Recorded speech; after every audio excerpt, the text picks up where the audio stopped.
What's up, everybody? Addison here. Alongside of me is Janice via the telephone. What's up? New England Planter here. How is everybody? Hope everybody's doing well this week.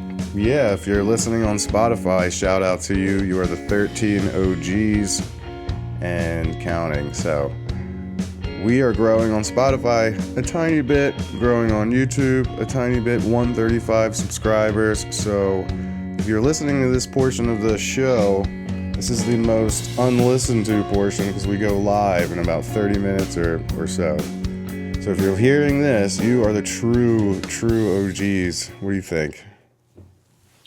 Yeah, and you want to hear all the stuff we talk about before we go on Facebook. Yeah. All the deeds, all the good stuff. Yeah, bring us to Facebook. So Facebook reach and followers right on our page, 9.8 thousand people. So which is good, and we've got over. What are we doing wrong? I don't know. Well, we got 1.3 million views in the last week. Yeah, that's a lot. I don't know if you checked the Hangout, and because we have a public group, you don't have to join. So, I appreciate everybody that has joined. So we get a true number count, that's for sure. But yeah, it kind of blew up last week a little bit with a couple of posts I made. One of them was on goldenrod, and what was the other one? Oh, fermented honey and garlic. Yeah, they got a lot. They actually probably got 85% of the total growth because both those posts went viral.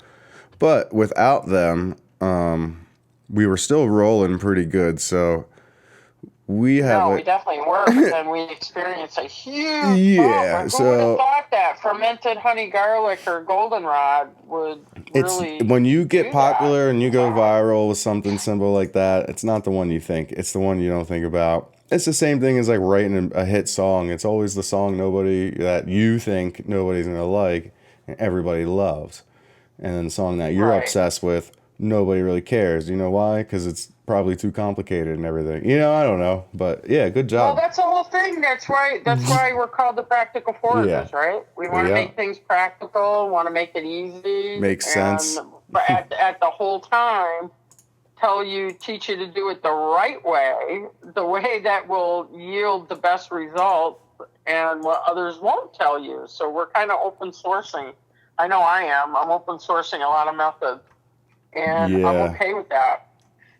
So I'm good with that. Yeah, so am I. I've been completely upfront with everybody about what I've done, what I haven't done, mistakes I've made.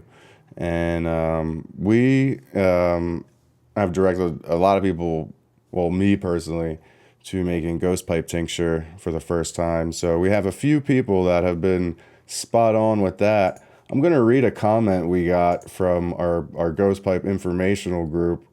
So let me just go over there and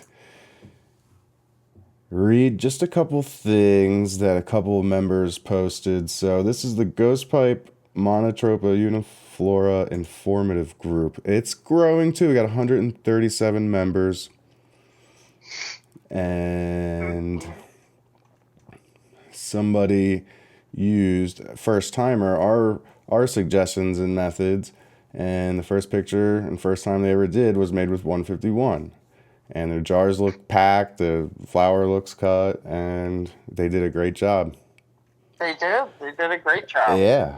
I mean, perfect. And here's another one. This is the one I was looking for. I just came across that one. But yeah, that's a first time person, did it right, and they're going to do it right every time. Okay, thanks to advice from Addie and others, doubled down on the vodka. So she was using 80 originally and was wondering why her item wasn't turning purple and whatnot. We nicely explained it to her, and she went back. She said she got Everclear, immediate difference. My new batch of tincture is a deep purple with 24 hours, whereas my 4-day-old batch with the 80 is still a light lilac in color. So yeah. 80 proof and 100 proof, anything under 151, really. It's just not going to have the strength to pull out the water constituents as well as, the actual medicinals of this plant, because lower proofs plateau. So they just can't. And I think, you know, what to me has always been the most vital part of getting the message out that high proof alcohol tinctures is because tinctures, by definition, use high proof alcohol. High proof alcohol is not 80, it's not 100, that's not high. 151, 190, 200, those are high. The reason why you got to use those high proof is because this is chemistry. It's not food preservation. And we want you to do things safely. And especially with ghost pipe, you know, there's a biochemical analysis that's being done on it now. And hopefully Penn State will have that out next year where we can really. And they said, listen, they said there's thousands of compounds that they realize that are in this. So, right. And each flower could have different compounds. Long story short, it's kind of still a tangle web, but keep going. I'm sorry.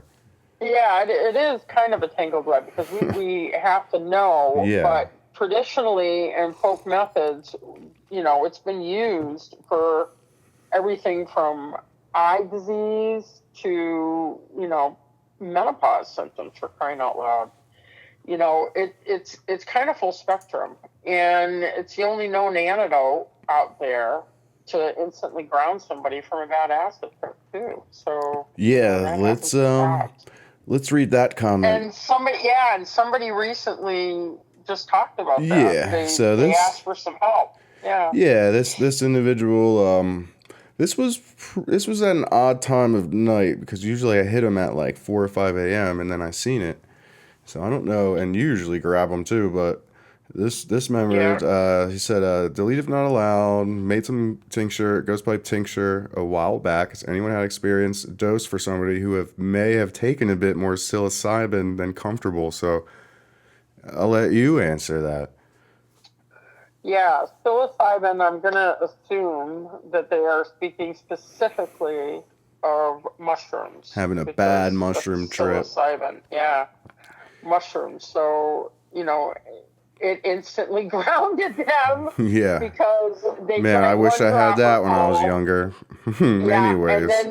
And they instantly did a second one, but if they had waited like maybe 10 minutes, not even, you know, they would have noticed that the person was coming around. But we don't know what type of mushrooms they were eating. We don't know. No, there was. Took. I mean, there's lots of factors. Yeah, it's hard to say exactly like how much or how little. It all depends on the person. You know, he did the right thing. He dosed it, and like he dosed it. There's a plateau. Ghost pipe hits. So this doesn't mean you should go out and eat a bunch because, like we were just talking about, they're analyzing what's in it. But from what we understand through ethnobotany over the years is people have been consuming this for, you know, in small amounts and for hundreds of years. And to our knowledge, you know, there's been little to no permanent or any proof of any, you know, nothing, and no one's ever died or anything. No one's ever died. It's not, you know, it has realized that it's not for certain people, and doctors are well aware of this. So talk to your doctor. Don't just listen to Jan and I. We're not giving you medical advice like that, but it is in the medical field.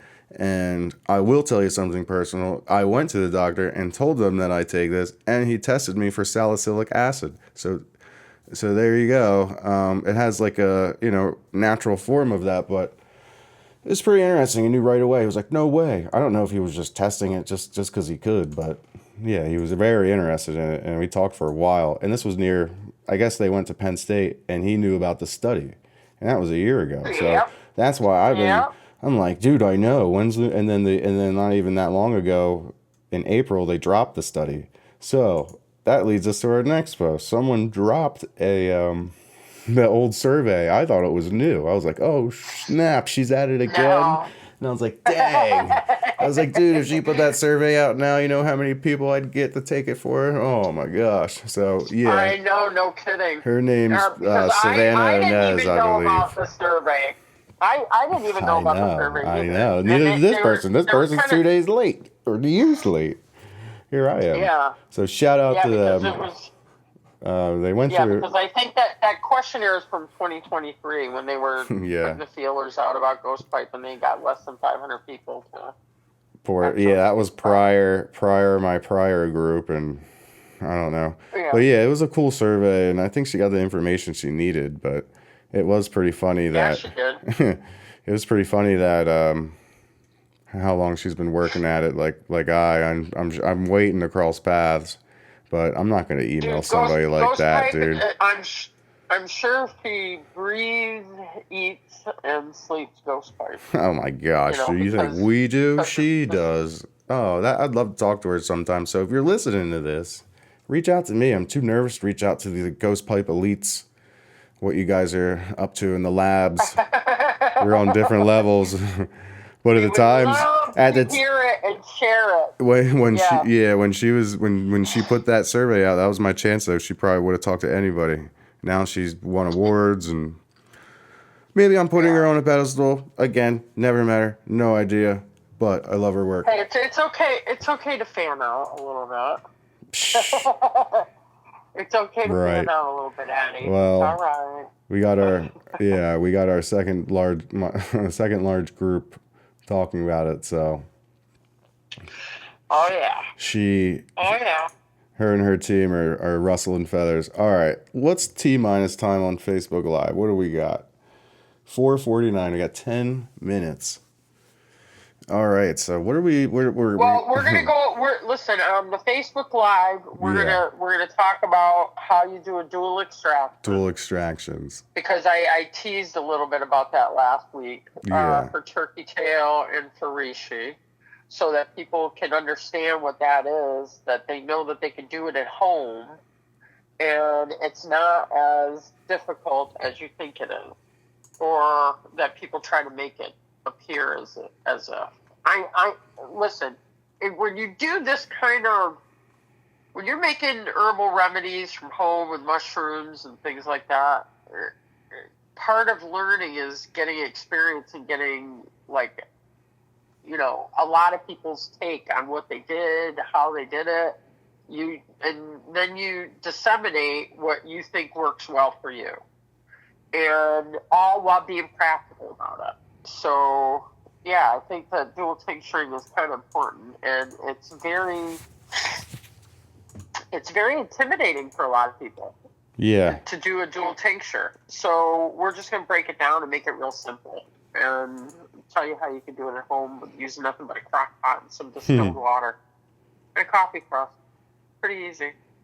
French coffee press. Yeah, I'm gonna do. French coffee presses work great. I'm gonna do one for my first time. Yeah, you are, because I just sent you some reishi. I'm looking at I'm looking at some of these posts. I'm sorry, I'm still in insight mode, but you're getting a lot of reach with some of your posts, dude. Like your name, the New England Planner. I'm gonna just start using that and everything because that's getting around too. Yeah. Sorry, I'm just thinking out loud about. Sorry, I'm thinking out loud, but the New England planter Jan, the word very Jan, well known in gardening circles throughout New England. kicking Jan out to the curb and saying New England Planner for everything. Yeah, New England planter. Live with the New England Planner. She's planting a lot of goldenrod and drinking a lot of garlic and honey. Sounds like you need that right now. Where are you stuffed up? Well, I started to tell you before the podcast. I know. Is that I kind of run myself down a little bit, and yeah, it's not sitting with me well today. So today was a rest and relax day at the old hacienda. So this is how my body reacts when I run it to the ground. And basically, yeah. Restarts itself. A itself. little nausea today. Yeah, it'll just reset. I'll be fine tomorrow. Why? Because I take turkey tail and reishi every day. That's why. Drink some goldenrod. It beats everything. It absolutely beats everything. Let's see. And of course, my ghost pipe when I need it. Yeah, I actually took a little ghost pipe before the show. I'm not gonna lie. I'm using. You're using. I'm using it. Oh my goodness! You know, I had somebody. You know that's a joke, right? Because people are of course always I comparing it to like some magical thing, or some hard thing or whatever. Somebody had actually come across and said, you know, they had a lot of the correct things to talk about with Ghost Pipe. Yeah. One of the chat rooms where they were saying, yeah, Ghost Pipe is great. It's a great nervine. It makes you feel drowsy. You can't drive or operate machinery when you take Ghost Pipe, and that's where they lost me. Because it depends how much that's and what you're mimicking. Yeah, that's somebody copying, pasting, and mimicking, you know, these alarmist tactics. Because as a nervine, you don't feel it. No. That's the whole thing. You don't feel sleepy. You don't feel sedated. Yes, you can work. Yes, you can drive. Yeah, like you can like push Some people don't even think it works because I was just gonna feel a head high. Here's what I was gonna say. Yeah, because they're not remedying anything, so they take it as a remedy, and then they have nothing to remedy, and it does nothing for them. Like if you're already chill and calm and cool, and you take it, you're gonna feel nothing. You might feel a little something, but it's probably just a placebo. But if you're in pain, if you're in nerve pain specifically, and that nerve pain's bad, and you take it, dude, it ain't a placebo. Or psychological pain. Or if you're in psychological pain. It even works with grief. Yeah. So, you know, it works out great because high stress level jobs too, people use it for. But yeah, you don't need it every day. We've had this conversation a bunch, but yeah, the Ghost Pipe, Monotropa, Uniflora, informative group, quite the mouthful. Should I shorten that up, or is it just looks better, that whole big thing? I like that. You like the whole Ghost big thing? Pipe, Monotropa, Uniflora, or you can just leave them both in there. Don't change a thing. Don't change a thing. But you can change it if you want. Thanks. You can do whatever you want. I support you. It's a cool group. It's more of like a personal reference guide for us. So I have all my pictures, all my media, and then whoever wants to follow it and ask questions and be polite, whatever, more than welcome. But it might, dude. This is a potential group. I care about this information, so this is a potential group that I don't know how to monetize groups, but just to keep the real bad scammers out from taking what we're giving out for free and using it for bad, there might be like $1 to join or $2 or something. I don't know, down the road, just in this group, because it's tough. Yeah, it's tough giving away the you know, I don't know. Jan and I have been down this road too many times, but. Yeah, it would be. The Practical Foragers is free, but the Ghost Pipe Monotropa group. Open sourcing. Listen, we're open sourcing. Okay. Yes. It's a slippery slope because that means that we are letting everyone know how to make it. Everyone, not just the good. Right. Letting the bad. People that. Yeah, or what we call rippers, people that want to just go out. No, would they pay the $2 or whatever? Just to make probably. A quick buck. I don't know. But I really think that I want to focus on everybody learning. Yeah. And no matter whether they're a vendor, ripper, or not, because in the end, it elevates everyone. So if you want to buy it, you know the questions to ask.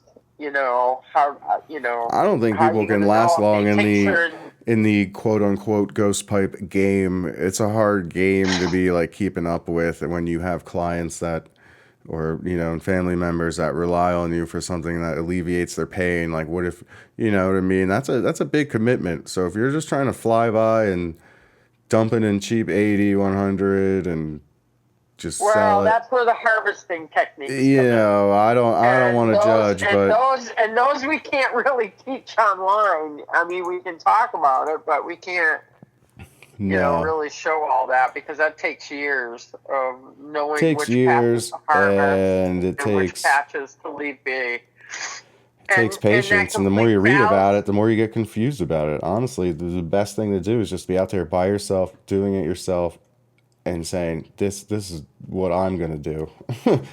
And treat your garden like you would want to be treated, and you will be rewarded.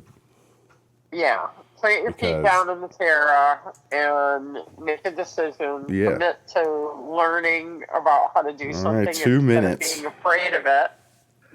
And 2:58. then you gotta go. That's it. You're good to go once you learn how to do it.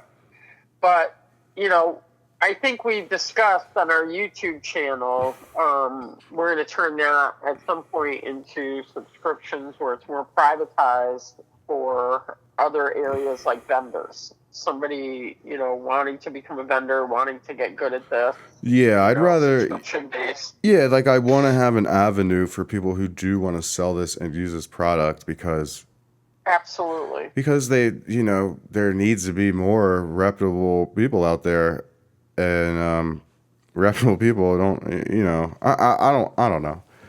It's just, Well, it's like I talked about before. again, It's we're like live. We're when I- gonna be when I- live, but I don't want to That's okay. step on too many When claws. Bring up when I mine. entered into the Etsy shop world, there was probably 3 pages of people selling ghost pipe last year. Yeah. The first 3 pages. See, that was a quick And- pump and dump for a shitload of people. It was a bunch of pump and dumpers using 80 proof and 100 proof, Yeah. and sometimes even I lower. take blame for some of which that doesn't too. even- So Yeah, it doesn't even have a shelf life. Nope. Because $4.59. when it's all right, you ready? I'm ready. You don't have a shelf life when it's 80 because half the flowers are water, Or so 100. your shit goes down to like Because- 30 or 40%. Exactly, and it doesn't So- have the alcohol in Yeah. there to preserve it. So that's the other thing. Yeah, too. I have People quick always put them in answers for clear that stuff bottles. these days. All right, we are at 5 p.m. Ready? I'm gonna roll into it. Let's go. 3, 2, 1. What's up, everybody? Welcome to the group hangout. Janice, are you there? Do you read me? The New England planter is here. Oh yeah, I How's said I was gonna everybody call you doing? that. Messed it up. New England planter. Messed it up. So, where are we at? 9.8? Almost to 10K. Yeah. We're almost at 10,000 people. The slow and crawl to 10K. which is a big jump, I think. And again, it's a few posts that went viral, which I'm gonna let everybody in on a little secret, and I hope that you guys kind of enjoy this, because I let Addie in on this secret yesterday or the day before. Everybody knows I'm a professional fine organic gardener. If you didn't, now you do. And I know that there's a lot of people that are in the group that are new and may not know. The reason why I'm called the New England planter is because I'm a direct descendant of Thomas Gardner, the New England planter, who was the overseer of the Cape Ann settlement in what was to become the Commonwealth of Massachusetts, which is now Gloucester. That's where the Cape Ann settlement is. You can actually go there. They got a big building and a historical society, the whole 9 yards. It's pretty cool. But it seems to be that, you know, healers and, you know, are having this ability to garden and know a lot about the outside is a trait that runs in our family. Why? Because this is what we came here for. Religious freedom, homeopathy was what we viewed as a religious practice. Yeah. You know, I read about the New England planters, and they said that they are very avid about living with family through generationals and staying, you know, owning land, staying Absolutely. home. Not, you know, we grow up in a world now where it's like your kids are 18, you move out, you leave, mom and dad, No. you know, so opposite. And Yeah. that is totally going away. So does that make sense to you? Was that a good fact? It does, because on both sides of my family, that's how we are. We're very family oriented. Yeah. And it broke me when my son told me at 19 that he was going to be moving out. And he was Really? never going to move back in. And I was like, what are you talking about? I think I just had a stroke. Oh, man. I'm like, no, you don't move out until Sorry, you're going bring to up get married. trauma. And even then, she's got to live with me for 6 months so that you don't set me up to fail. And she learns all the recipes and this and that. And then I'm dismounting and you're all hers. You know, Oh, my gosh. that's kind of the way that we look at it. But the New England planter, I garden. we manage estates that have been handed down generationally, blah, blah, blah. So, a lot of people do know who the New England planter is. Yeah, I read about it when I first met you. There can only be one. When I read about it, when I first did a podcast and interviewed you, I was like, let me read about this. And I was like, oh, that's pretty cool. Wonder if that's what it is. And that's what it was. So, yeah. Thomas Google Gardner. Thomas Gardner. Yeah. And, our family line, is documented back to the 1100s in the Scottish Highlands, too. So, it's pretty cool when you have a very well-documented family line. Yeah. And I'm lucky enough to have it on both sides because my father is Quebecois, he's French-Canadian, and my family still lives there. And on that side of the family, I'm in Filles des Rois, which is the early female settlers that King Charles sent over to help populate Canada. Yeah. Back in, the 1500s. So I'm a direct descendant of those females as well. And our family line sits in Parliament. I come from the Druin line on that side. It's the largest genealogical database in the world, actually. So you love explaining cool, that. Whew. I like just to get it out and get it out of the way because it sounds pretentious, and I'm anything but pretentious. If anything, I am the hippie wild child on that family, on those family trees, and I bring it back to the roots. Well, in other words, so we go from there. Whether it's my gardening or my tincture making. So well, we put a poll out today in the group. So have you voted on it yet? Of course I did. I think how many people so far did the 50 or more years foraging? I don't know. That's what I was going to check while we're early on into the group because it's a 2-day it's going to be a 2-day poll. And listen, here's the deal. I turned 58 we have year. 7 votes. I was born in 1967, despite people telling me I don't even look 40. Hint, hint, take your tinctures, people. Eat well, and you'll look good, too. But... well, see, if you wanted to click... My foraging memories go back to me being a toddler. So is it really over 50 years? Absolutely. Technically. It is, especially when you put in the time to go fiddlehead hunting with your father and all the males in your family. I can add another option. To a grasshopper. And write since I was born. Yeah, there you go. That's the way to do it. So in our family, that's how we do it. Yeah. The kids are out. Forever. My grandson Henry, I talk about this all the time. Chance was out with me. His father, Henry, goes out with me. Henry loves it when he sees Grammy. He can't wait to tell me about all the berries he picked, what stages they were, what colors they were. Same thing with the mushrooms. So start them out early because you never know what could happen in this world. At least that's the reason why I think my family. Put it this way. I definitely got that feeling as a child that I needed to know how to take care of myself if the world went to crap. Yeah, I have that feeling too. That's what everybody told me.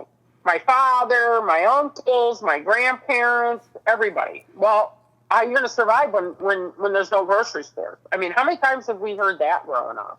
I know. I've been hearing it forever, and you can't I don't want to. I'm not even going to jinx it or say anything.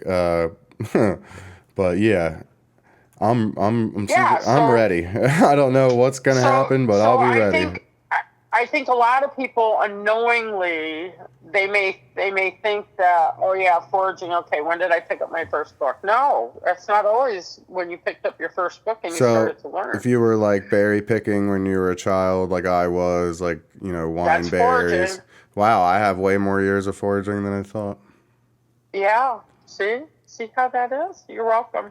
Well, I'm not unclicking my 5 years. I can't edit my description where it says working on my 5+ years of serious foraging. So I don't want to. I think everybody's going to understand. All right. I foraged as a small boy, and then when I grew up, I was 5 years as a man. You are a man now. Yeah. Yeah, no, I mean, I think as we grow older, we want to learn more, Yeah. especially in the world that we're all growing up in now and currently living while we're in these current skin sacks that we occupy this lifetime. I So it's mostly important forage to learn for skills. I mostly forage for medicinal stuff. I don't really forage for too much wild edibles. So I do. depends on the forager. Rick says Yeah, hello. I Yo, mean, what's up, Rick? How you doing, buddy?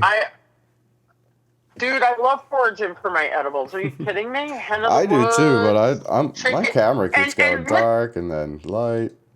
There we go. let's just talk about this for a second. Yeah. Addie. Excuse me. Addie Stop saying my name. A full-on bovine rancher. I don't know what that is.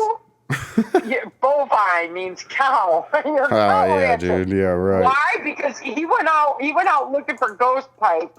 And how many cows did you come across? Dude, 3. 3 of them. And were they all the Cincinnatus or were they the Latoporius ones? I mean, were they the sulfurous ones? I'll be honest, I'm not sure. Were they all yellow underneath or white? Yellow. Okay, so you have the sulfurous. I think, I don't know. Kind. I can go back to the post.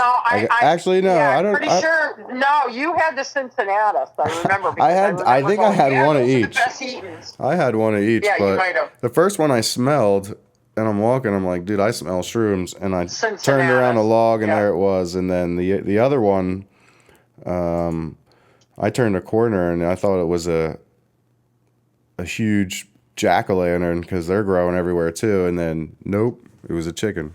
Biggest one I ever seen. Yeah, dude, you got some massive chicken left. Dude, I don't have room in my freezer. Everyone's like, bring it home. I'm like, dude, you don't understand.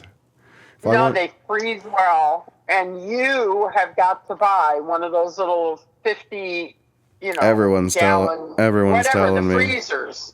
Yeah, it's just me and one. It's just me and my girl, though. I don't. It's me and my girl, though. I mean, we don't need to have a ton of food, right? No, but you need to have, put it this way, there's a saying, God gives you what you're supposed to have when you're supposed to have it. Yeah, I agree. So if you're finding certain mushrooms, there's a reason for it.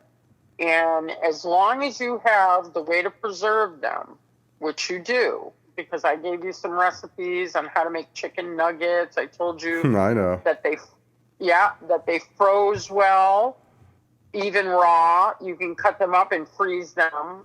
They keep well, and you can add them to stocks and stews later. Now, keep in mind that when you are freezing mushrooms that have not been processed, meaning they haven't been cooked, they haven't been sauteed, you have definitely got to do that bit before you add to the soups and the stews, which is why I tell everybody a great way to save space in your freezer or in your fridges is to make mushroom duxelles. Duxelle. It is just basically sauteed mushrooms, onions, and garlic with butter or olive oil. You cook them well, and you can store them in individual, you put them in ice cubes if you want. I put them in food saver bags. And if I want to make a butter, say I want to make chicken of the woods butter or chanterelle butter, like I love doing, I just add a bunch of butter to it, and then I let it cool, and then I cut it up into cool shapes and wrap it in wax paper or parchment paper, stick it in a food saver bag, suck that up, and boom, it's already processed and done. So when I want to use it later, it saves me space because I'm not putting that whole chicken of the woods in the freezer. Yeah. I've got now a compact duxelle that's already cooked and already ready to go. Dude, I have chicken in the freezer. Pieces. Don't get me wrong. It's in there from the last batch. I know. Like, I mean, at this rate, I'd have to buy like a deep freezer every time I go out foraging because I could bring back chicken. Or you can make I wish I had that luck with Rishi. That's what I've been looking for. It's not hitting around here. I think I got to go to like old forest, like Western PA. Yeah, you gotta go to the Old old growth forest. forests and hemlock trees. Yeah, well, Boreal they're only boreal going to be a real forest old hemlock. growth. So I'm all my trees got cut down 100 years ago, Yeah, you're gonna have to go and that where you sucked. left those trumpets behind, probably, because I I I I, You still I pissed can at me tell about you that? yes, I am. I am still thinking about that Those I because I should have can't taken. believe All you right, left all those black those. trumpets. Oh my God, those. Yes, I should have taken them. Listen, chat. I Dude, messed up. no, but I'm going back to that story. That sounds like a place where you're probably going to find That some was a good hemlock. trumpet post, dude. If I had posted that trumpet post in this group, that amount of people we have now, that thing might have went viral. But yeah, in the Pennsylvania group, there wasn't many trumpets, dude. I think I found one of the best trumpet patches, Pennsylvania, possibly. Yeah, I think that you had a It's a great patch bitch to get there. to, and that's why I didn't go back. It was an I, hour plus away, and it was up a dam, like up a dam, like like hill, and then oh there's like a yeah, big reservoir, and then there's a mountain that goes up and over and around. So that sounds I like didn't my real. kind of hike. The other thing is like I didn't realize how hard. How your eyes treat you, like things are smaller than they are. So I halfway up, I'm like, well, I can't turn around now. So I fucking kept going, and I was beat, dude. I got. That's why I wasn't thinking straight. I'm glad I took a You picture know, though. I'm glad that you took a picture too, Should have and I'm taken a glad that few. you found them. I knew it. I And knew it too. I knew it too. I just didn't even think yeah, about it. I just didn't even think about it, dude. I was ghost piping on a mission, well, and dude, chanterelles, yeah. golden chanterelles aren't too far from black trumpets, by the way. Those I So haven't found yet either, but I haven't been going you out can, because the hiking's been kind of shitty around where I'm at. Sorry, I keep swearing. On my fault, but yeah, there's West Nile, dude. People in Pennsylvania are getting more and more uh, exposed to that. You know that? are getting what to the West Nile. Yeah, in my township, like in my area, like Berks County. Listen, I believe it. I It know that skeeved it's me on the out. radar, No, it skeeved and me out. I was they're probably going to be doing some spraying. But listen, you can't let yeah. things like that I don't scare care. It you. What do skeeved you me. do? I went out You and I got attacked by educate. bugs though the other morning, and I was like, man, I better not get that West Nile on me, and I left. I went No, home. listen, It you freaked me out. educate. So Wear DEET on your clothing. yeah, that's what I was gonna say. It Give kind me of the puts like an rundown. invisible shield. Yeah. That's what On they your said. Deep. clothing, not on your skin. Because, listen, DEET is one of those chemicals that they used in Vietnam. Okay? If that says anything. Okay? That scares It's me too. highly poisonous and toxic. That's why the Sportsman edition of Benz that I use, it's like 100% DEET. But I'm not childbearing age anymore. So I will take my precautions, that I feel is right for me, even as an organic gardener, and I'm totally against chemicals. I'm also totally against dying. Yeah, from the So, West or Nile. being, or anything that has to do with some long-term chronic illness, especially Lyme. So I, I make a personal decision. Yeah. I weigh the good and the bad. And when you're using DEET, it is never good to put it on your skin, especially if you're of childbearing age, because there have been studies on it that it can cause some pretty nasty things in unborn Yeah. children. So, Yeah, dude. yeah. So It check, skeeved me out. inform yourself, get a well-informed decision. But I will tell you this: is Ben's keeps everything off me. It's like an invisible shield. I'll get the hoverflies that want to do 360s around your head for a mile that drive me nuts. Yeah. But that's why knowing some bush techniques out there works, which is grabbing three of those fronds, the Wood ferns? Yes, you grab the terns. I'm sorry. I'm trying to think of the actual name. I was going to come up with ostrich, but So no. what, you The told me regular ferns that. that I you don't come know. out. That Yeah, that I'd have the test, dude. We got to myth bust that.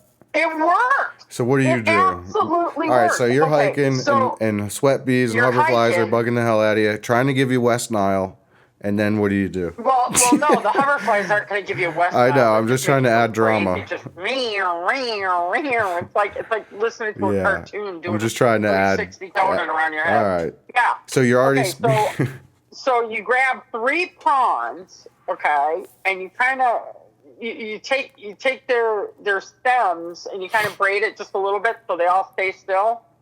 And people will actually then rest the palm fronds with the sticks hanging up on top of their hats. Okay. Now, and it works, and I don't know why, but it does. It works.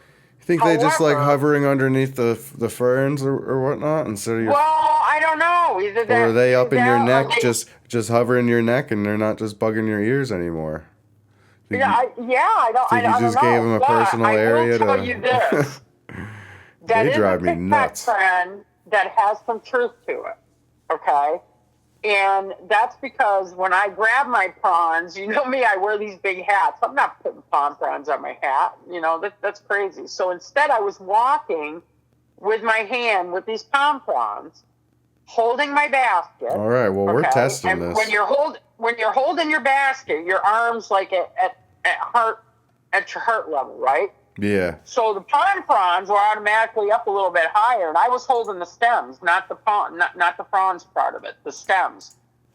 And I'll be damned, no hoverfly, and the hoverfly that was there took off.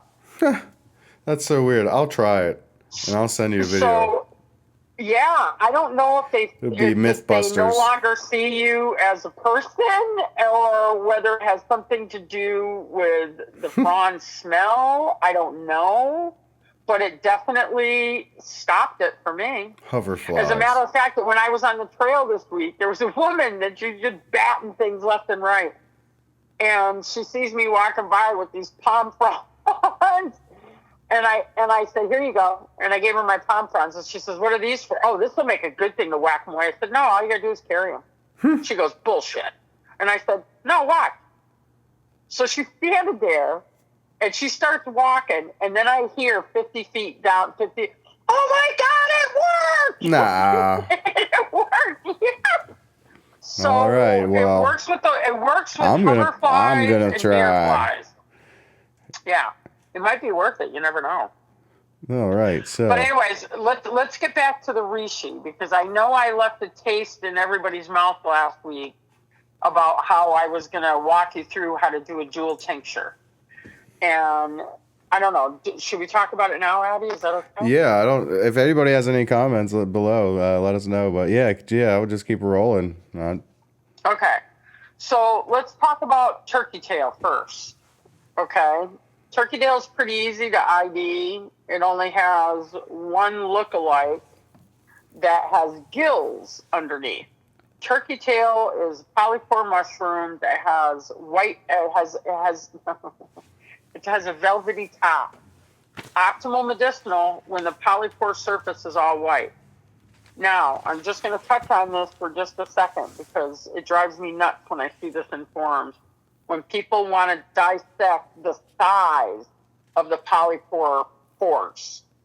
Well, it's supposed to have 50 per square inch or something outrageous. No, you just need to know it's a polypore surface and it's got a velvety top. Done.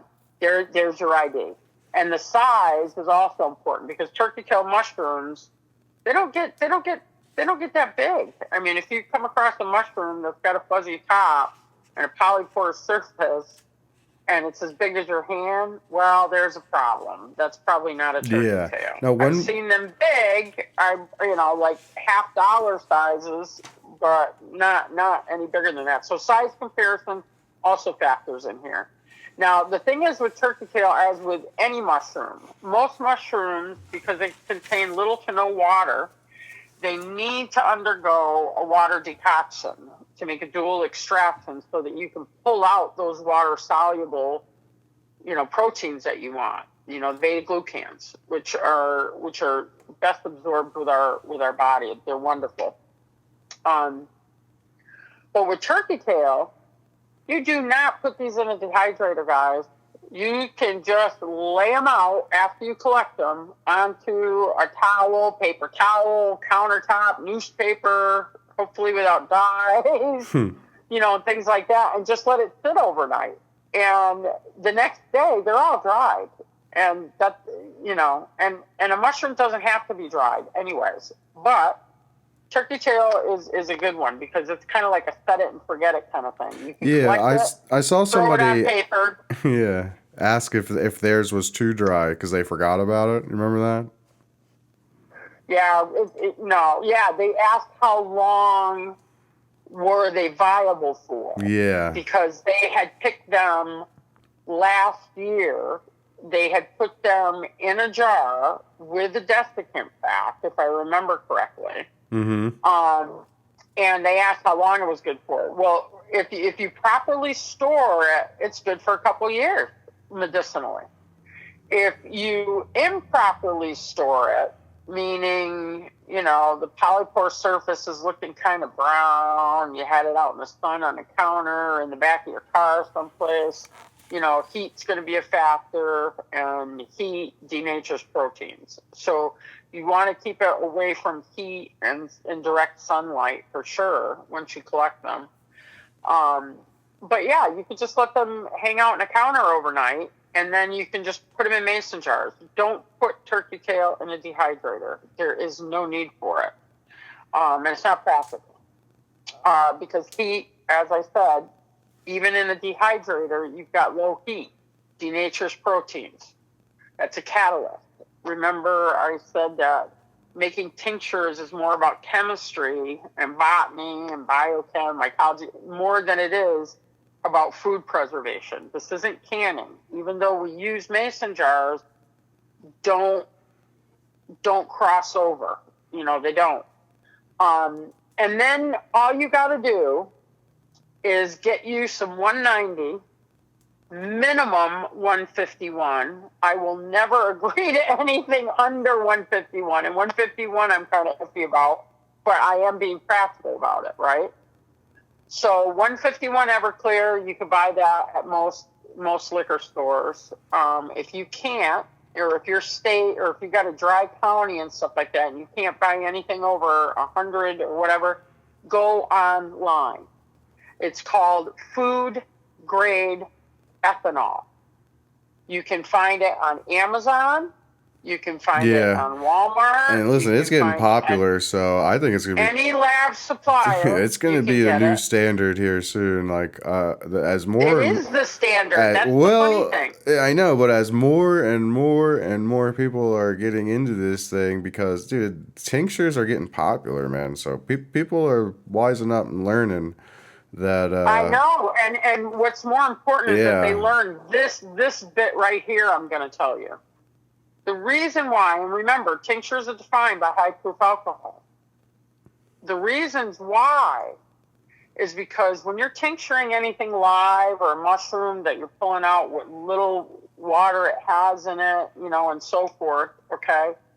At the end of any cure, all right?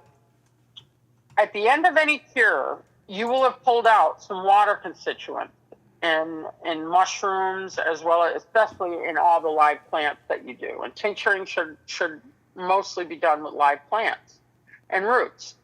So when you do that at the end of your cure, your tincture is no longer 190 proof.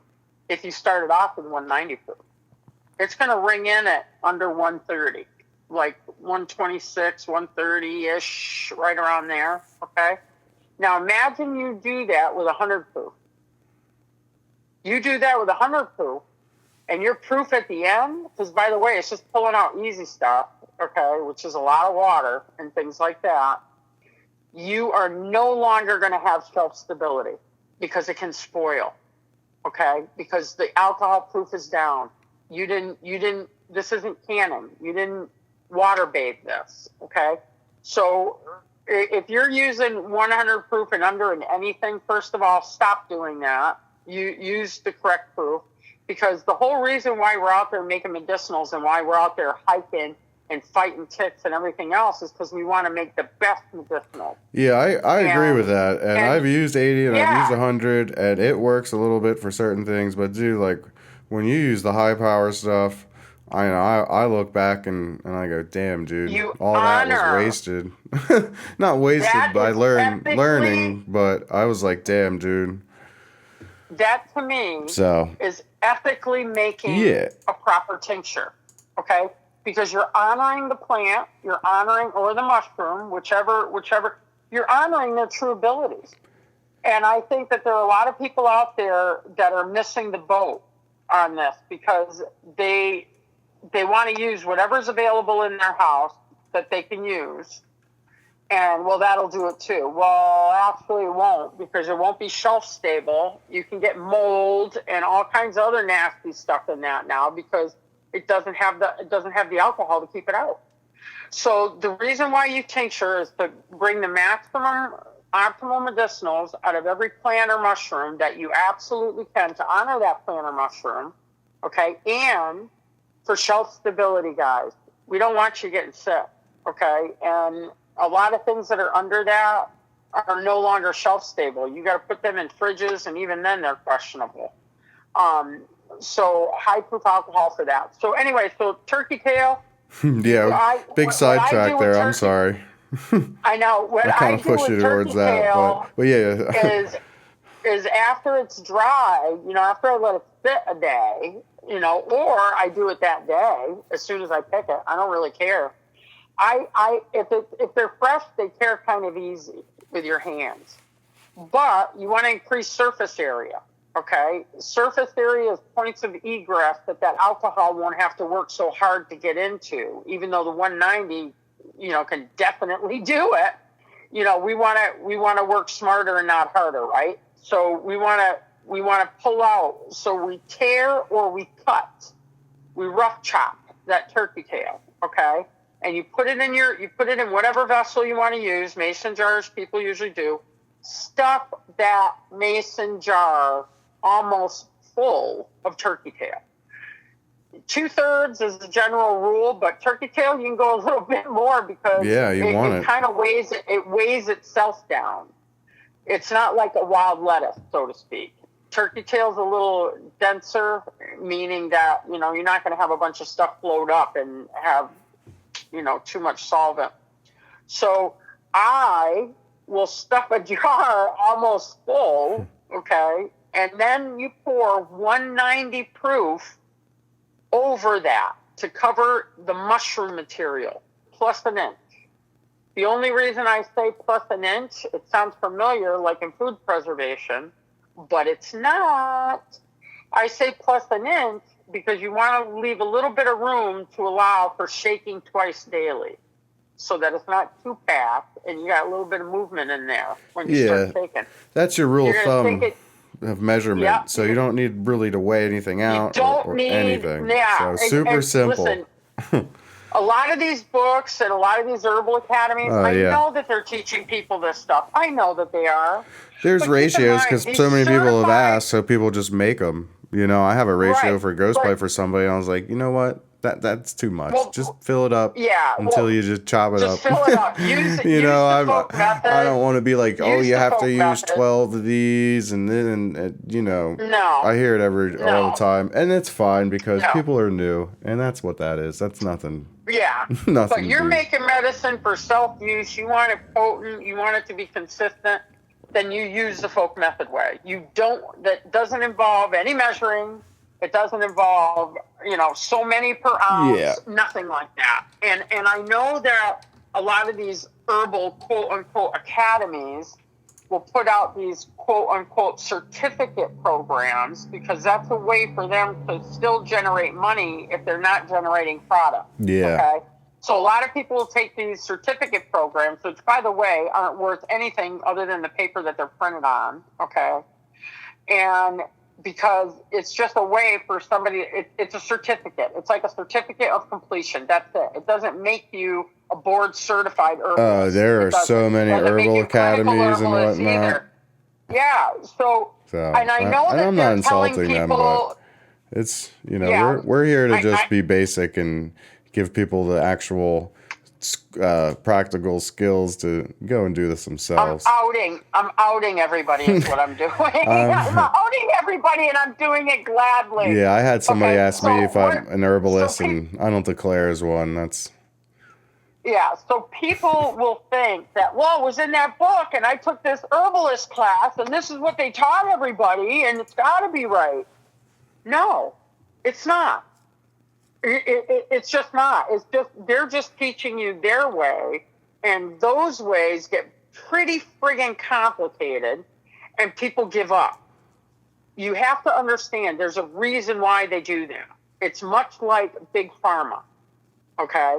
Believe us, ours is the way, Don't think, just do it this way. So you ride a really tight fence. So I do understand that other people, they've taken these courses. God bless you. yeah. For getting into it, and I'm glad that you're doing it, no matter how you did it. But you have to understand what's going on behind the curtain here, and that's what I'm trying to expose. What's going on behind the curtain? So behind the curtain, use the folk method way. You stuff it, you cure it, you shake it twice a day. You keep it away from sunlight and direct heat. You put it in a cool place, not anything that's cold or hot, a cabinet. Most people put it in cabinets. Just shake it twice a day. And if you miss the shake, don't worry about it. I invert my jars. So the morning my jars will be right side up, and at night when I go to turn them, I know that they're going to be upside down. That's how I know that I did it in the morning.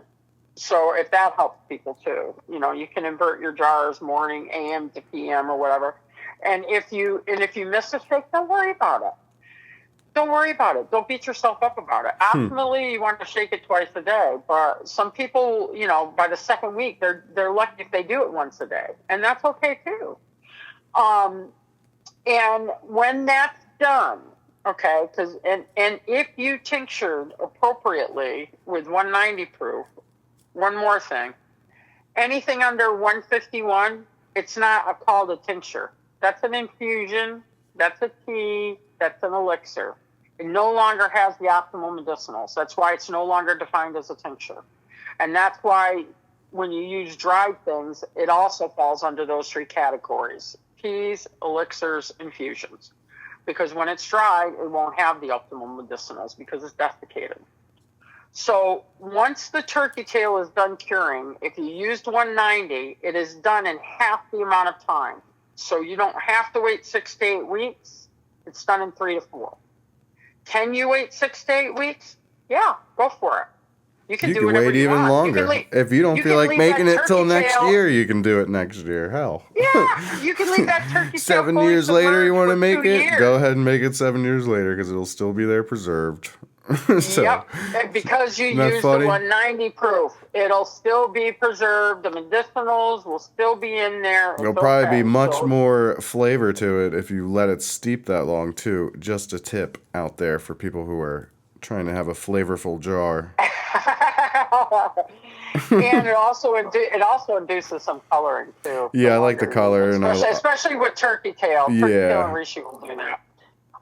So when you're done with the cure, okay, and the easiest way to strain turkey tail is use a French coffee press.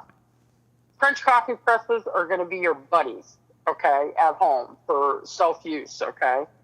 You are going to pour then the liquid into a French coffee press, a good one, with a good filter on it, and you're going to drain it that way. You're going to remove the turkey tail from the cure, okay?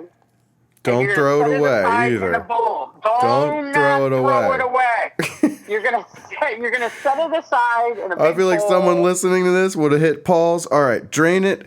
All right, chuck it away, and then they listen to the next thing, and it says, it says before you throw it away. Yeah, don't throw it away because you got to do the water decoction. All right, okay? Yeah, I'm sorry to interrupt you. I thought that was funny. Once you get the turkey tail in your bowl, you get a crock pot. Okay, yeah. You get your crock pot, you set it on low, and here's the big tip. You Everyone's do not listening. use moon-charged water. You do not use creek water. You definitely do not use tap water.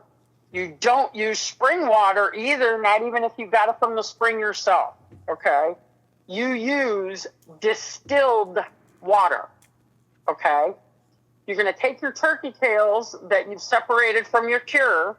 You're going to dump them into that crock pot, and then you're going to fill that crock pot up with distilled water. And it's going to look like it's an inordinate amount of water compared to the cure you just did. I get that. And that's okay, because some of that water is going to dissipate when it's in the crock pot. Yeah. Okay?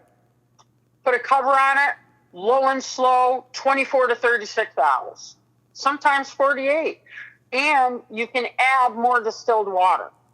Okay? So as it dissipates out, you know, if you're around it during the day, I like to cover my things because I'm all about sanitizing. My equipment's a little bit different, but I also know that there's dust particles in the air, and people that have animals at home, you don't want animal hair in your tincture. I don't care how many people say, oh, the alcohol kills it. Well, I'm all about hygienic methods. Well, the alcohol cooks it into your ingredient. Yeah, that's like me eating at where potlucks. I don't do that either because I'm always the one to pull a cat hair out of my mouth. So you can leave. You don't have to have the cover on the whole time. You know, that's a preference. Of course, the more you leave it on, the more, you know, condensation is inside. It doesn't escape as much. But the reason why you use distilled water, people, is because it has the right pH. That's what you're looking for here. You want to have a good pH level, and you can guarantee it with distilled water every time. If you use spring water and all these hippie things that people talk about, you know, moon charged on the full moon eclipse and stuff like that, that's just crap. That's just somebody trying to take advantage of somebody, I think, when they say that. It's the pH that you need, okay? This is chemistry. So after that has been going like 24 to 36 hours, what you're doing right there is a water decoction. You are getting out the water-soluble proteins and medicinals that are all in that mushroom that the alcohol couldn't pull out because they're water-solubles. So even though a high-proof alcohol will pull out those constituents in a lot of plants, it's not always the case with a mushroom. So you always want to dual tincture mushrooms. You never, in all the years that I've been doing this, there's no need to dual tincture a live plant, ever. So if someone's selling you ghost pipe and it says dual tincture, they really don't know what they're doing. And you need to ask yourself, do I want to buy from somebody that's dual tincturing a plant that doesn't need to be tinctured? You're just making it making it worse, right? Probably not. Well, I don't know how they dual tincture ghost pipe. It's crazy to me. But so when you're done, and this is an easy way to tell that the turkey tail has gone through its full water decoction. Get a wooden spoon and touch the bottom of your crock pot. Do you still see your spoon clearly? Probably not. It's going to have tints of, tan and brown and things like that. Okay, so it's not going to be crystal clear like when you first put it in. That's how you know that it's done. 24, 36 hours, it's done. And then you're going to take and you're going to drain out that turkey tail again. Okay, the same way you did with the alcohol portion of it. And you're going to save the water, right? Drain that water right? out. You're going to save the water, and now you can throw away the mushrooms. Okay, because once you squeeze all that water out, you're going to have two different containers. One is going to have the alcohol medicinal. The other is going to have the water decoction. Yeah. Now we mix ratios. Okay. Now this is where I talked about before. Where people will buy store-bought turkey tail that's mass manufactured, that's cultivated, it's not grown in nature, so already it's going to be less medicinal, okay? And turkey tail's abundant too, by the way. Turkey tail is very abundant. Anybody should be able to go out and forage this. especially after a good rain. They even grow in the wintertime. So what you get when you get store-bought manufactured is typically a 1 to a 6, a 5 or 6 ratio, which means they put 1 part alcohol and 5 or 6 parts water. That doesn't sound right, does it? No. You're getting less medicinal. You're already getting less because it's cultivated, and now it's severely watered down with a lot of the water solubles and the distilled water, and you're not getting enough of the alcohol soluble. So when you make this at home, you want to get tight ratios. My ratios are like a 1 to a 1 1/4, okay, of each. I make very tight ratios. Why? Because they're consistent with their medication, and you always have to put those in the fridge, guys. So if you're not using your turkey tail and your reishi within a month's time after it gets sent out to you, and you're not doing it daily, put them in the fridge. If not, you're going to wonder, what is this? If you look at, if you've done your job right, okay, you're going to have a mother. You're going to have a nice mother in your turkey tail. And when you shake it and you break up that mother, you're going to have little floaties. Guess what that mother is, you guys? Those are peptides.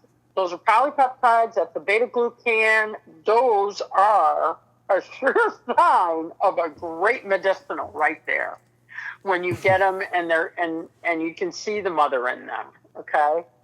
But, you're supposed to be shaking them every day. You're supposed to be taking them. Are they shelf stable? Absolutely they are. Tighter the ratios are, the more you've got to take care of them if you're not using them daily. So stick them in the fridge. And bada bing, bada boom. You've just done yourself a dual tincture turkey tail tincture.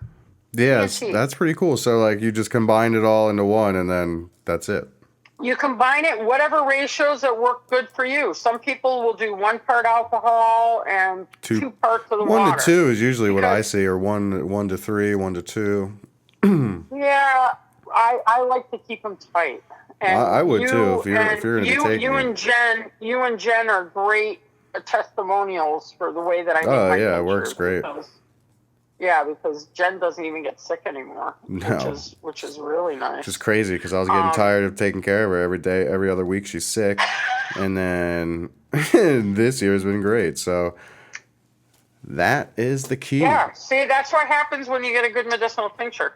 So dual decoctions and dual tinctures are not as hard as people think. If you do they just take some time. Part first, you're just going to filter out the mushroom, squeeze it in a press, try to get all that alcohol out of the mushroom that you can. Some people will use cheesecloth.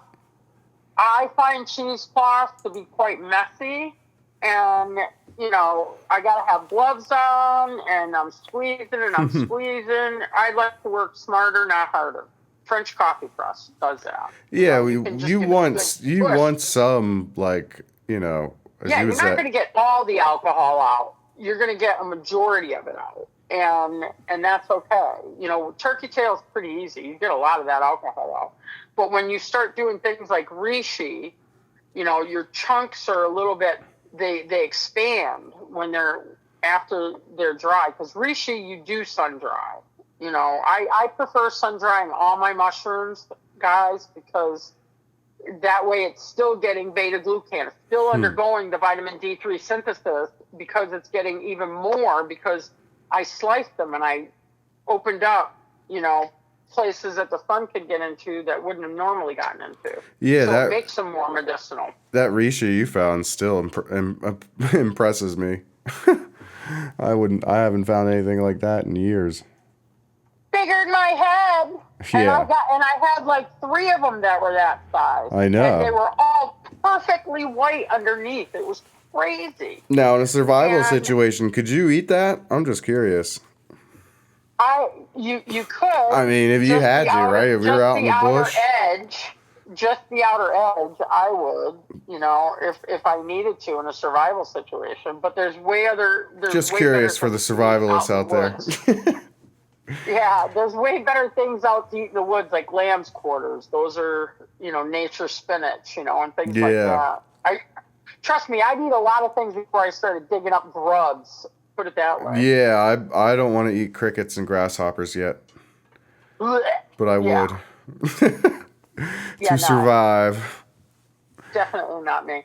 So there's how you do a turkey tail dual extract. Yeah, that's cool. And if you got any questions about it, you know, shoot us a text or put you know, just ask the questions on the Facebook page on the Practical Foragers, and we'll get you the information that you need. You know, but it's not as hard as everybody thinks. No, it's not. And you know, if you got a crock pot, you got a French press or cheesecloth, you're all over it. That's it. It's that simple. Distilled water. Just get distilled water. Yeah, that's because key. You never want to picture what you don't know. I think that is the key right there. Distilled water. Take a mental note. And that's cheap too, so you're not asking to buy some lab grade or high proof, you know, liquor at the liquor store. Distilled water, it's pretty good. And that too you can have sent to your house on Amazon. I don't care if you live in a holler or you live in a city. Amazon delivers everywhere. That we know. But, so there's that turkey tail. And you do the same thing with reishi. Except, like I said, reishi, you sun dry, do the whole thing all over again. No measurement needed. Just stuff a jar, pour it over. The more mushrooms you have, the more medicinals that you're going to get. So think of it that way. Yep, revert to the folk method for tincturing. So that's the other thing I want to beat over the head towards the end of this. But yeah, we're at 50 minutes, Jed. I'm going to wrap it up pretty soon. What do you think? Yeah, I think that's anything great. else? Anybody else want to talk about anything? I'm gonna be putting out some of those informational posts since the other two went viral last week, and we're growing. We are growing. Let me read some analytics. Let me give a shout out. If anybody has anything that they'd like to learn about, post it on the page. Yeah. And we'll talk about it, or I'll help you out on the page. Addie will help you out on the page. There's some great people that are in the group. Yeah. I've been with the group for a while, so go do the poll. And we monitor, so we're not going to let somebody tell you to drink borax when you're asking how to make something. So don't worry about that. And I know there's been some chatter about chat rooms. There's a lot of these forums that do have these side chat rooms, and those chat rooms are going away. And we don't have them for a reason. No, I got rid of them. Yeah, it's not good to have into a group because there's a lot of people that are in there that are telling people to inject borax or, you know, dude, chat rooms are hard to monitor, man. I had them as a chat for events so people could, like, you know, chat amongst them. I don't know why I had it. It's just when you make these events, it's like, yeah, click this.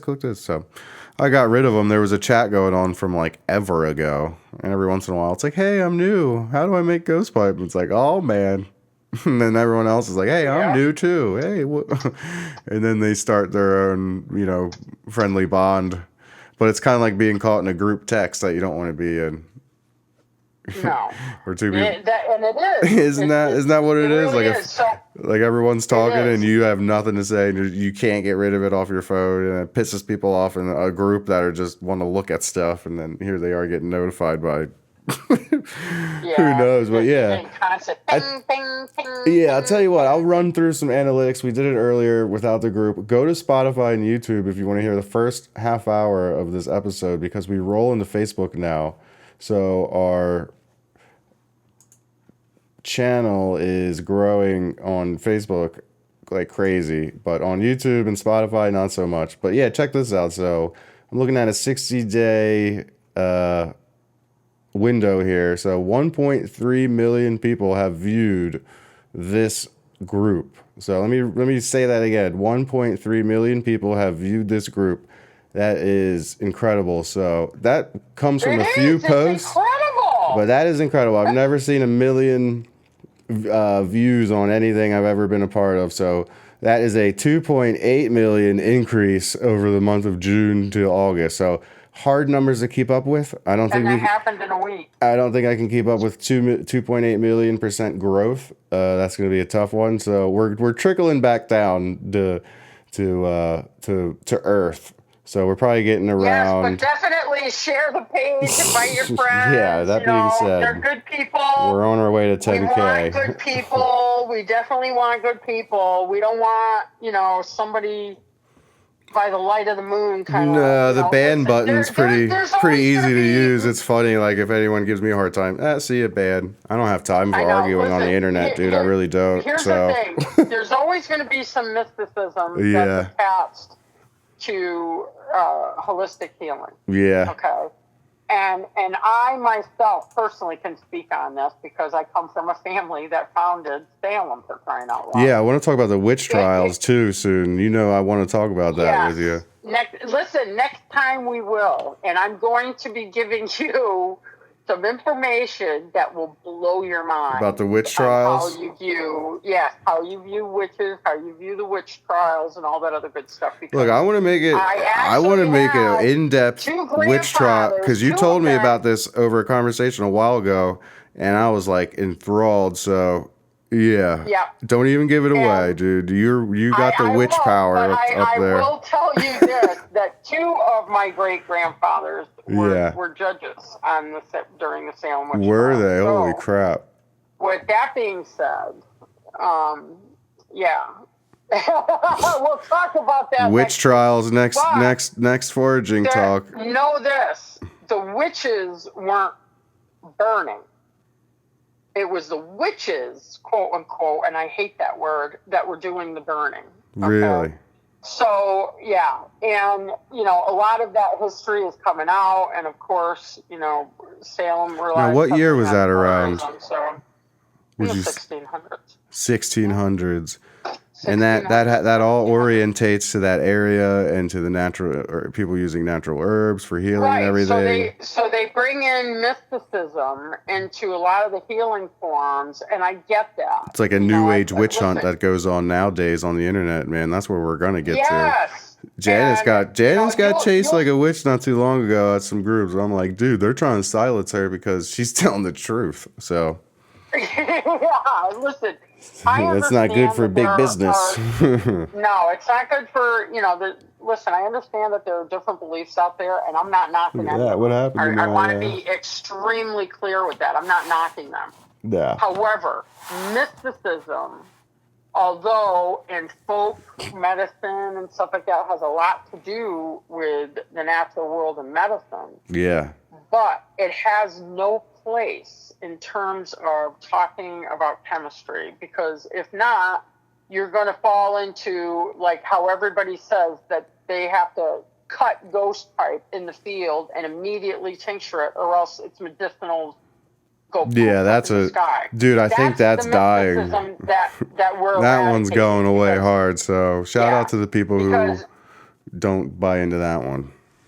Yeah, don't buy into it because that's mysticism. That's magical. It doesn't happen. It's a perennial plant treated as such, and that's where I say it really doesn't have any place in terms of how you do things. Does it have a genesis? Is there truth to a little bit of something that they say? Yes, but it's when you take those other threads and blow them up that becomes mainstream. Which is just ludicrous. If I see 20 people jumping off a bridge and it looks like they're having fun, I may go over to it and look down the edge, but it doesn't mean I'm jumping. No. I'm going to learn about what they're doing. We all just went through that in 2020, if you know where I'm getting at, without saying any of the trigger words that can still get you in trouble on Facebook. The witch hunts, dude, that is so happening right now, and we need to talk about it because it's just fun to me. It's just funny to me. I know. I have lots of witches that want to come. And look at this. My black cat comes up here, right here. Look at that. No. She heard you were talking. She heard you were talking about witches, holiday. Dude. Halloween's my favorite holiday. It's my favorite. Excuse me. It's my favorite time of year. I love it. It's already Halloween at love my it house, for- dude. August. August is over and September is pretty much over. It's already October. I keep knocking my Yeah. guitar poster down. So yeah. Anyways, that's all I got. Jen, you want to there's wrap the us black up? kitty right there As talking soon as you about talked about witchcraft and witches, she came up and was familiars. like, "You guys talking about me?" Yep. Yeah. She felt my Listen, witchy vibes. as soon as we get a translator for cats and dogs, if you think our world is rocked by knowing that plants communicate with each other and Yeah. with the natural world around them, can you imagine what's going to happen when we really know what our cats and our dogs think? Oh man, Yeah, that's I coming. don't want to know. But anyways, I hope everybody got a good takeaway from today. I hope that now you're not afraid to do a dual tincture, especially with turkey tail. If you need help IDing it, take a picture, throw it up on the group page. Addie or I will answer as quickly Yep. as we can, and we'll help you ID it. Just make sure that it doesn't have gills. It's got to have a white polypore surface. If it's brown, if it's tan, it's no longer good. It's old turkey tail. Look after a good rainstorm on down trees, cherries. They love cherry trees for some reason. There you go. But they like hardwood. So, yeah, you can just do that. But we hope we made it easier for you, more practical, so that you know that you got this and we got you. And I say this a lot, everybody's going to make mistakes. I make mistakes. Addie makes mistakes. We all do. And we all learn something new every day. So don't be too hard on yourself. This is called a healing art for a reason. You perfect it. Yep. And it's a lifelong goal. Be ready to make mistakes. Be ready to waste alcohol. Be ready to tincture the wrong things. It's going to happen. And that is okay. You come to us and we'll go ahead and we'll help you ID and we'll try to walk you through it if you're feeling ambivalent about it. But we want you to have confidence in yourself and your ability to do this because you're being called to make this medicine for a reason. So that's why we're here to help. Yep. That's all I got, Jen. Thanks for your time. And look forward to next week. We're going to do next Thursday and hang out again. So see you then. Absolutely. Eat your mushrooms. Keep your hands to yourself. And be kind to one another, especially yourself, everybody. It was nice talking to everybody. Yep. Have a great day. See you later.